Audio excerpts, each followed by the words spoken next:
안녕하세요. 앨리스의 오후 2시 앨리스입니다.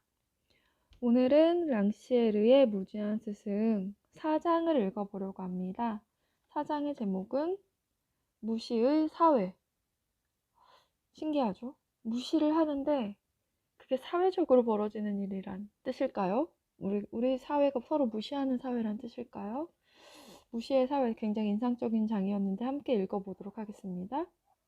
일단은 이 책은 자코토의 그 책들과 문헌들을 랑시에르가 연구해서 쓴 책이기 때문에 자코토의 생각과 랑시에르 생각이 굉장히 구별되지가 않아요. 여기에 이렇게 따옴표로 들어가 있는 말들은 거의 다 자코토의 말인데 랑시에르가 그것을 썼다는 거는 이제 그거에 전초로 동의하기 때문이었겠죠. 좀 읽어보면 여기 사회 집단에서는 어떤 이성도 기대할 수 없다. 사회 집단은 지금 그러하기 때문에 그러하다. 그것이 전부다. 사회 집단은 자의적일 수밖에 없다. 그러니까 개인은 이성적일 수 있지만 사회는 이성적일 수 없다는 이야기입니다. 근데 좀 내려가 보면 우리는 상황이 그렇지 않다는 것을 잘 안다. 오로지 협약이 사회 질서를 지배한다. 그런데 협약은 반드시 무분별할까? 우리는 언어의 자의성이 소통의 합리성에 어떠한 반증도 되지 않음을 보았다. 이 부분 읽고 정말 신기했어요. 우리 모두 각자 생각하고 각자 말하고 상대의 말은 알 수 없는데, 그러니까 상대의 생각은 정확히 알 수 없는데 우리가 대화를 하잖아요. 그게 참 신기했어요. 이 부분을 읽으면서. 그러므로 다른 가설을 상상해 볼 수 있겠다. 인류를 구성하는 개인의 의지 각각은 이성적일 수 있다는 가설 말이다. 이때 모든 것은 마치 인류 자체가 이성적이라는 것처럼 진행될 수 있다. 의지들은 서로 조화를 이루고 인간들의 결집은 빗나가거나 벗어나지 않고 순조롭게 직선을 따를 수 있다. 하지만 그런 획일성과 개인의 의지들의 자유를 어떻게 화해시킬 것인가? 개인의 의지들은 편할 때 이성을 쓸 수도 안 쓸 수도 있는데 말이다. 한 입자에게 이성의 순간이 이웃 원자들에게도 마찬가지인 것은 아니다. 어떤 주어진 순간에 항상 이성, 경솔, 정념, 고요, 주의, 각성, 수면, 휴식, 사방으로 걸어감이 있다. 그러므로 어떤 주어진 순간에 조합, 국가, 종, 유는 동시에 이성적이기도 하고 무분별하기도 하다. 그 결과는 이 대중의 의지와는 아주 무관하다. 그러므로 바로 그렇기 때문에 개별 인간은 자유롭지만 인간들의 모임은 그렇지 않다. 그러면서 이제 본격적으로 불평등에 대한 이야기를 합니다. 랑시에르는 불평등에 대한 정념을 자기 무시라고 이렇게 딱 정의를 해요. 한번 읽어보겠습니다. 우리는 지능으로 하여금 물질의 운명을 수락하게 만드는 부주의의 원인을 하나의 독특한 정념 탓으로 돌릴 수 있다. 무시, 즉 불평등에 대한 정념 말이다. 의지를 왜곡하는 것은 부에 대한 사랑도 어떤 재화에 대한 사랑도 아니고 바로 불평등의 징표하에 생각하고자 하는 욕구다. 홉스는 그와 관련하여 루소의 것보다 더 주의 깊은 시를 지었다. 사회의 악은 이것은 내 거야 라고 말할 생각을 했던 최초의 사람에게서 비롯되는 것이 아니라 루소는 사회계약설인가? 불평등 기원론인가? 거기에서 누군가 이 자연에 주어진 것을 이건 내 거야 라고 말하는 순간 불평등이 시작되었다. 이렇게 설명을 하거든요. 그런데 홉스는 만인에 대한 만인의 투쟁이라고 이제 말을 하잖아요. 그 설명인 것 같습니다. 다시 읽으면 사회의 약은 이것은 내 거야 라고 말을 했던 최초의 사람에게서 비롯되는 것이 아니다. 그것은 너는 나와 평등하지 않아? 라고 말할 생각을 했던 최초의 사람에게서 비롯된 것이다. 불평등은 아무것도 아닌 것의 귀결이 아니다. 그것은 근원적인 정념이다. 더 정확히 말하면 불평등은 평등 말고 다른 원인을 갖지 않는다.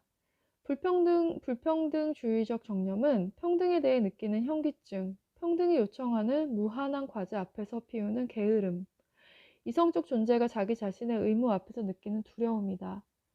각자 자신이 고백하는 열등성의 반대급부로 우월성을 받는 명예와 무시의 물물교환으로 사회적 교류를 쌓는 것이 서로 비교하는 것이 더 편한 것이다. 그러니까 우리는 평등을 얘기하면서도 사실은 불평등한 것을 더 편애할지도 모른다라는 의미 같아요.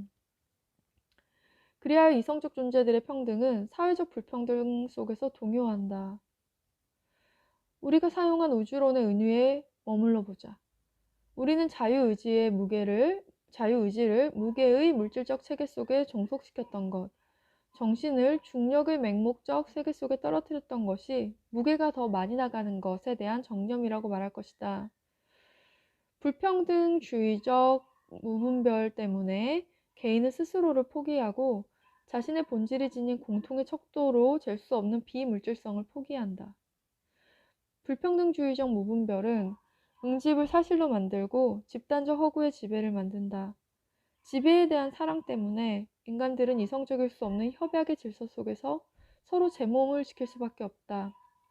협약의 질서가 이성적일 수 없는 까닭은 그 질서가 각자의 무분별로만 만들어지기 때문이다. 만들어지기 때문에, 즉 남보다 위에 있고자 하는 욕망을 반드시 부르기 마련인 타인의 법칙에 대한 종속으로 만들어지기 때문이다. 우리가 인류라고 부르는 우리 상상의 존재는 우리 지적 지혜의 참가기는커녕 우리 각자의 광기로 되어 있다.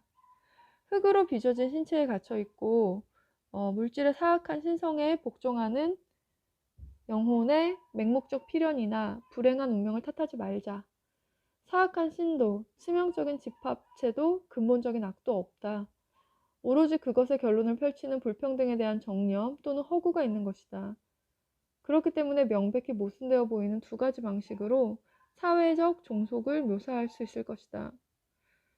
사회 질서는 철회할 수 없는 물질의 필연에 종속되어 있으며 어떤 개인도 바꿀 수 없는 영원의 법칙에 따라 행성들처럼 돈다고 말할 수 있다.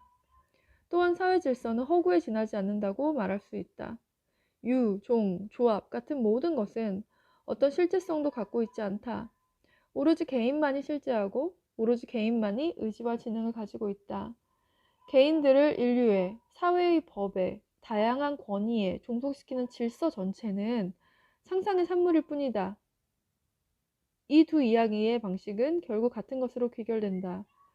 각자의 무분별이 이 압도하는 집합체 또는 터무니없는 허구를 쉼 없이 만들고 또 만든다. 이 집합체나 허구의 모든 시민은 자신의 의지를 복종시켜야 한다. 그러나 낱낱의 인간은 또한 이 집합체나 허구에서 자신의 지능을 빼내는 수단을 가지고 있다. 우리가 변호인석에서, 의회의 연단에서, 전쟁에서 행하고 말하는 것은 몇 가지 가정에 의해 정해져 있다. 모든 것은 허구다. 변하지 않는 것은 우리 각자의 의식과 이성뿐이다. 게다가 사회 상태는 다음의 원리의 바탕을 둔다. 만일 인간이 이성에 따른다면 행정관 같은 모든 것은 쓸모가 없을 것이다. 하지만 정념이 인간을 사로잡는다. 인간은 반란을 일으키고 아주 혹독하게 처벌받는다. 우리 각자는 누군가에 맞서 다른 누군가의 지원을 구하도록 강제된다. 분명컨대 인간들이 그곳에서 서로 맞서 자신들을 보호하기 위해 사회를 이루는 순간부터 이 상호 필요는 이성의 상실을 예고한다. 이성의 상실을 어떤 이성적 결과도 약속하지 않는다. 우리 스스로 몸을 바치고 있는 불행한 상태에 우리를 묶어두는 것 말고는 사회가 무엇을 더 잘할 수 있겠는가? 그러니까 우리는 지금 대한민국이라는 국가의 국민으로 살고 있지만 사실은 개인의 입장에서 보자면 국가라는 체제는 굉장히 임의적인 것이잖아요. 옛날에 조선시대에 있다가 일제강점기로 넘어갈 때 세상이 바뀌는 걸 경험한 것처럼 또는 일제강점기에 있다가 독립됐을 때 세상이 바뀌는 걸 느끼는 것처럼 나는 변하지 않았는데 뭔가 세상의 질서들이 변한 것. 그런데 우리는 그 질서가 어떤 임의적인 것이 아니라 고정불변한 태고 쪽부터 있었던 법칙으로 받아들이는 것. 그런 경향이 있다라고 말하는 것 같습니다. 그러면서 이제 전쟁 이야기를 하는데요. 자코토는 그 프랑스 혁명을 겪으면서 또 여러 전쟁을 겪었던 경험이 있는 사람이었거든요. 그래서 이제 자코토는 그 전쟁의 성질에 대해서 이야기를 합니다.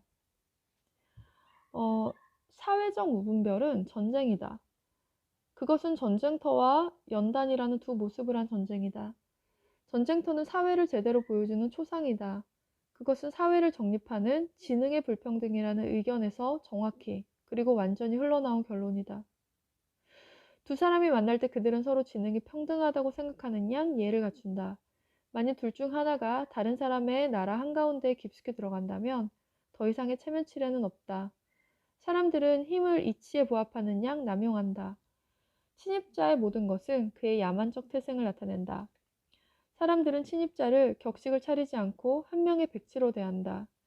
침입자의 발음은 배꼽을 잡을 만큼 우습고 그의 몸집은 서툴며 그의 모든 것이 그가 서출적 종에 속함을 알려준다. 저쪽 인민은 둔하고 이쪽 인민은 가볍고 경박하다. 저쪽은 상스럽고 이쪽은 거만하고 교만하다. 일반적으로 인민은 자신들이 다른 인민보다 우월하다고 진심으로 여긴다. 그리고 불평등에 대한 정념이 그 믿음에 조금이라도 섞이면 곧 전쟁이 터진다. 사실 제가 최근에 그 아리랑 12권을 읽었거든요. 거기에서 이제 어떤 뉘앙스가 풍기냐면 일본이 이 미개한 조선의 사람들을 굉장히 한심해하는 그런 표현이 나와요. 근데 이제 거기 소설에 묘사된 것들을 읽어보면 다 각자 개인의 이성이 있었고 지혜가 있었고 합리성이 있었는데 일본이 여러 가지 제도와 법들을 만들면서 그 사람들의 권리들을 박탈해서 이런 거죠. 그러니까 가난하기 때문에 무지하기 때문에 노동자가 된 것이 아니라 노동자가 됐기 때문에 무지할 수밖에 없는 사회 구조를 만드는 거죠. 근데 일제시대의 일본이 우리를 굉장히 미개하게 생각했지만 우리 그렇게 생각하지 않잖아요. 그럼 굉장히 기분이 나쁘잖아요. 그렇게 이해를 하면 알 수 있을 것 같아요. 그러니까 여기 일반적으로 인민은 자신들이 다른 인민보다 우월하다고 진심으로 여긴다를 일본 사람들이 우리에게 가지고 있는 우월성으로 생각하면 좀 이해가 저는 잘 되는 것 같아요. 쌍방 모두 벌레를 짓이겨 죽이듯 닥치는 대로 서로 죽여댄다. 더 많이 죽이면 죽일수록 더 영예롭다. 두당 얼마씩 값을 받는다. 마을을 불태우면 훈장을 요구한다. 대도시라면 시세에 따라 커다란 휘장을 요구하기도 한다. 이 피해 거리는 조국애라고 불린다. 조국의 이름으로 당신은 이웃 인민에게 맹수처럼 달려든다. 만일 당신의 조국이 무엇이냐는 질문을 받는다면 당신은 그 점에 합의하기 전까지 서로 목을 벨 것이다. 이 부분은 계속 한번 읽어볼게요. 좀 긴 호흡으로. 하지만 철학자들과 공통의 의식은 입맞추어 말한다. 구별해야 한다고. 지배의 광기가 초래한 부정의한 전쟁인 정복전쟁이 있는 것이고 공격받은 조국의 영토를 지키는 정의로운 전쟁이 있는 것이라고. 포병 출신인 조제프 자코토라면 그것을 알고 있으면 틀림없다. 그는 1792년에 위험에 빠진 조국을 지켰고 1815년에는 침략군이 데려온 왕이 복귀하지 못하도록 하원 의원으로서 전력을 다해 반대했다. 그러나 바로 이러한 경험 덕분에 자코토는 그 상황이 주는 교훈이 지레 보이는 것과는 아주 다르다는 사실에 주목할 수 있었다. 공격받은 조국을 지키는 자는 그가 인간으로서 할 수 있는 것을 시민으로서 한다. 그는 자신의 이성을 덕에 희생할 일이 없다. 그는 자신의 이성을 덕에 희생할 일이 없다. 왜냐하면 이성은 이성적 동물에게 생명체의 성질을 보존하기 위해 할 수 있는 것을 하라고 명령하기 때문이다. 이때의 이성은 전쟁과 화해하고 이기주의는 덕과 화해한다. 그러므로 거기에는 별다른 공이 없다. 반대로 정복전쟁에 나서는 조국의 명령에 복종하는 자는 이성적이면서도 그의 이성을 칭송받을 만큼 사회의 신비에 바친다. 그가 자신의 내적인 요새를 지키려면 그리고 의무를 다하고 나서 자연으로 돌아갈 줄 알려면 시민의 복종에 쏟아부었던 극기를 사상의 자유라는 덕으로 재전환할 줄 알려면 그에게는 많은 덕이 필요하다. 저는 아까 그 부분은 좀 어려웠는데, 그러니까 지능의 불평등을 가정한 세상에서 벌어지는 일에 대한 이야기를 하는 것 같습니다. 그런데 이제 자코토와 랑시에르는 지능이 평등하다고 의견을 말하고 있죠. 그래서 지능의 평등이라는 하나의 의견으로 요약된다. 자신의 생각은. 좀 점프했습니다. 그런데 소크라테스에게는 이 의견이 없다. 아리스토텔레스에게도 이 의견을 고칠 수 없었다. 아리스토텔레스도 이 의견을 고칠 수 없었다. 똑같은 우월성이 철학자들을 설득하여 동료 노예들에게 말을 건네는 것을 단념하게 한다. 소크라테스는 인민의 마음에 들려고 큰 짐승은 플라톤이 그 대중을 묘사할 때 쓰는 단어입니다. 큰 짐승을 꿰려고 이야기를 하고 싶어 하지 않았다. 그는 밀고자인 아니토스와 멜레토스의 기술을 공부하고 싶어 하지도 않았다. 소크라테스를 고발한 사람들이고 우리가 소위 그 소피스트라고 부르는 사람들인데 저도 왜 소피스트들을 부정적으로 생각하나 왜 그랬나 생각해보니 우리가 배운 윤리책에 소크라테스는 너무 훌륭한 사람으로 묘사되고 반면 소피스트들은 이렇게 돈만 벌려고 하는 약간 논술 선생님처럼 묘사가 됐던 게 있었던 것 같아요. 근데 저는 정작 소크라테스와 소피스트가 각각 어떤 주장을 했고 어떻게 살았는지 생각해보지 않고 그냥 그때 교과서를 받아들여서 소피스트들은 돈만 하는 영악한 사람 이런 생각을 하고 있었거든요. 근데 지금 랑시에르는 둘 다 똑같다 뭐 거의 이런 얘기보다 사실 역으로 소크라테스는 소피스트들을 무시했다 라고 말을 하는 거죠. 그러니까 소크라테스는 겸손한 척했지만 사실은 소피스트들의 지능보다 자신의 지능이 우등하다라고 생각했다라는 비판점입니다. 읽어볼게요. 소크라테스는 그런 짓이 자기 안에서 철학의 가치를 떨어뜨리는 일이라고 생각했다. 그리고 거의 모두가 이러한 소크라테스의 생각을 치하한다. 우리 교과서도 그랬었죠. 하지만 그의 의견의 바탕은 이러하다. 아니토스와 멜레토스는 멍청한 밀고자들이다. 그러므로 그들의 연설에는 기술이 없다. 그저 술책만 있을 뿐이다. 그것에서 배울 것은 하나도 없다. 그런데 아니토스와 멜레토스의 연설은 소크라테스의 것처럼 인간 지능의 발현이다. 우리는 전작 후자만큼 좋다고 말하지는 않겠다.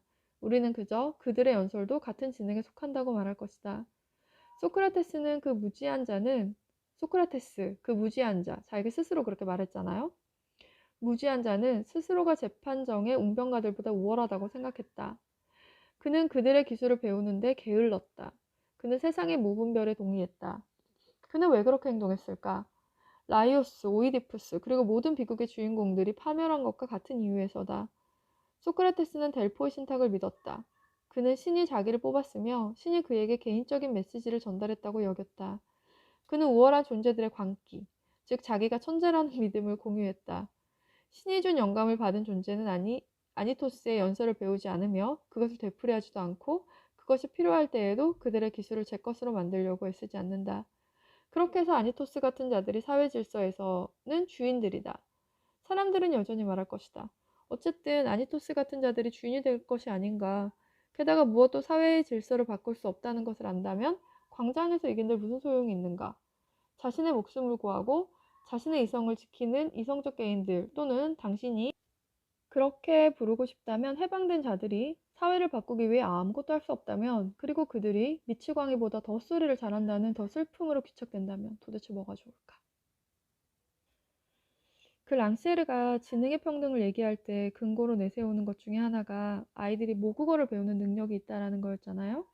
그리고 말을 하고 말을 듣고 대화한다는 것이 지능의 평등의 증거다라는 얘기를 하는데 여기 아벤티누스 위에서 한 말이라는 어떤 일화가 있는 것 같습니다. 그러니까 그 백성들이 귀족들에게 항의하면서 우리는 사지, 팔다리다. 우리는 미친 듯이 노동을 하는데 귀족 너네들은 위 있잖아요. 소화기관 위처럼 먹기만 한다.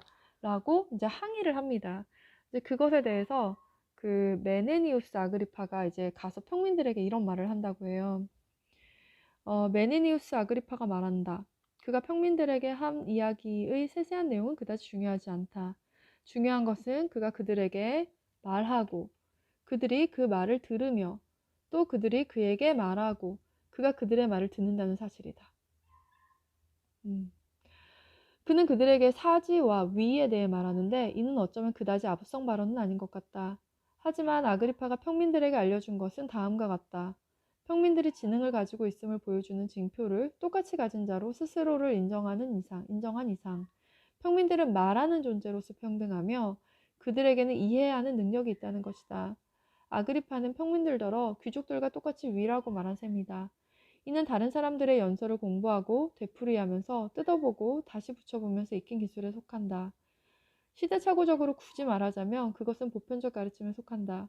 아그리파는 인간에게 말하듯 평민에게 말한다. 그렇게 하면서 그는 평민들을 인간으로 만든다.